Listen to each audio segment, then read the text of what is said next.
And special thanks to my friends over at this company who are nice enough to send us this butane torch lighter. Now this does not come with any butane in it, so you have to buy one of those refillers yourself and fill it up. But it's great for cooking, great for lighting a grill, or if you smoke, it's great for lighting whatever you may be smoking when it's really windy. You can see the sticker here, just product information and precautions on the side, butane torch here, and the back just has some cool little information. So let's open this on up, take a look at it.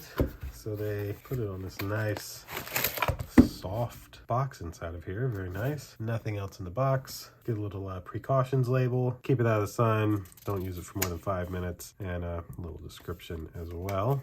Not entirely certain what these are for, but they're included. And then lastly is your actual very nice packaging. Butane torch. So you can see you have a lock here. So you could lock it if needed. And this is how you could control how big the flame is on torch. Now, I will say, as you look at this, it looks like a certain item that I'm not going to mention. To light your butane here at the bottom, you just pull it like that, and boom, you would have a butane flame coming out of here as long as you're holding this down. And of course, to refill it, it'd be here on the bottom. You take your little butane refiller, and you essentially just hold it in there, push it in, and it will refill the inside of this with the butane, and then you're able to pull this to light something. That'll essentially do it for this butane torch lighter. Thanks again to the company who was nice enough to send it to me to unbox and show you. Thank you all for watching. We'll see you in the next one. Deuces.